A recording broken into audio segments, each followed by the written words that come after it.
At university comes the final blow to male involvement in education. When you look at university websites and their prospectuses, it becomes very clear that females are their main focus. You'll be hard-pressed to find images of male students on a university website. More women are attending university than men. This has been the case since 1995, and the gap is widening.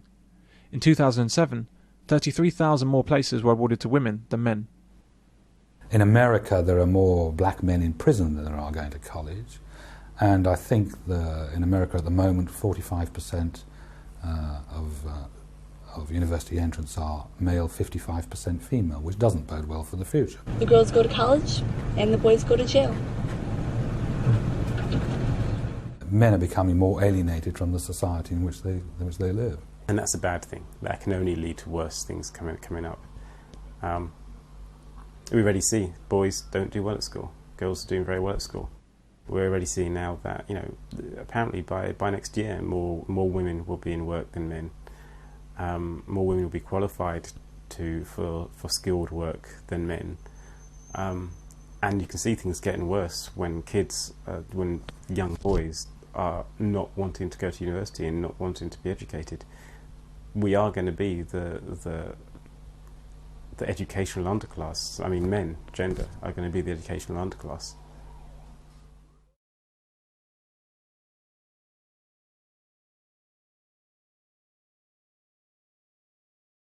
Once again, we have a positive slant on reporting when women benefit. If this were the other way round, would it be men continue to surge ahead, or would it be women held back in education? They started looking at the results in degrees, that the men were getting more firsts than the women.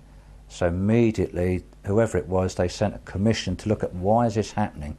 Why are men doing better than women? It couldn't be allowed, you see.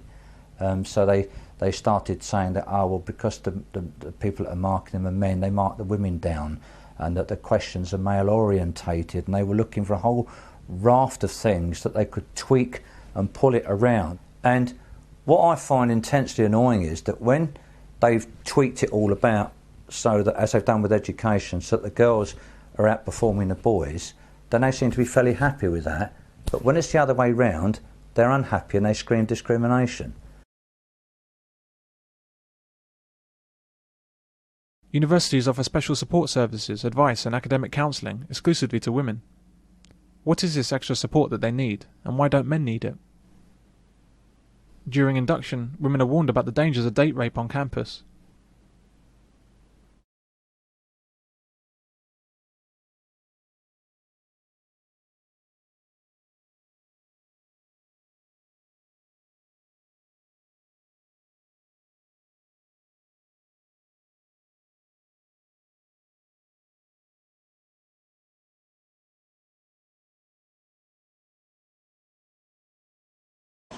Want to hang out? I'm writing my paper. You mind if I just sit and study then? I'm fine, really. It's just, it's creepy up there alone.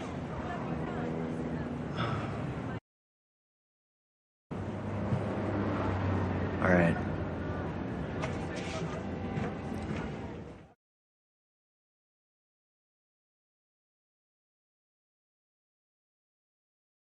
At universities, there's enormous pressure to put women in charge of departments and in charge of the syllabus. That's why we have courses in women's studies, a subject that doesn't need to exist.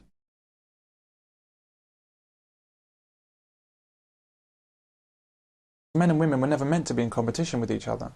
Women are not the opposite sex, they're the complementary sex. I came across this site about women in computer science.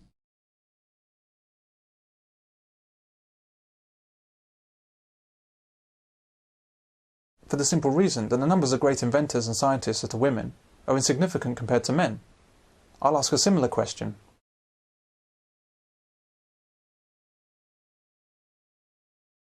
Whilst women have made very substantial contributions to man's scientific progress in most fields, the reason you can't name any of them is simply because their achievements pale into insignificance in comparison with men's achievements. And it's not just in scientific disciplines, it's in every discipline. This is not an insult, it's a fact.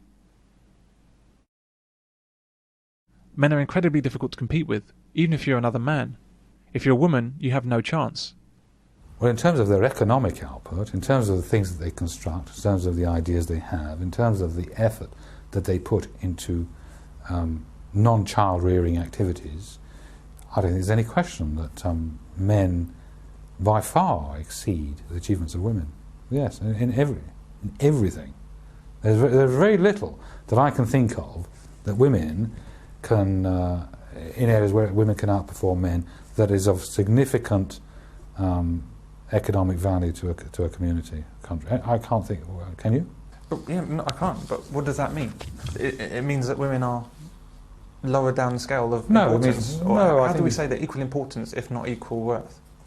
Well, because we don't necessarily need to, I mean, I think this is one of the things that women have lost.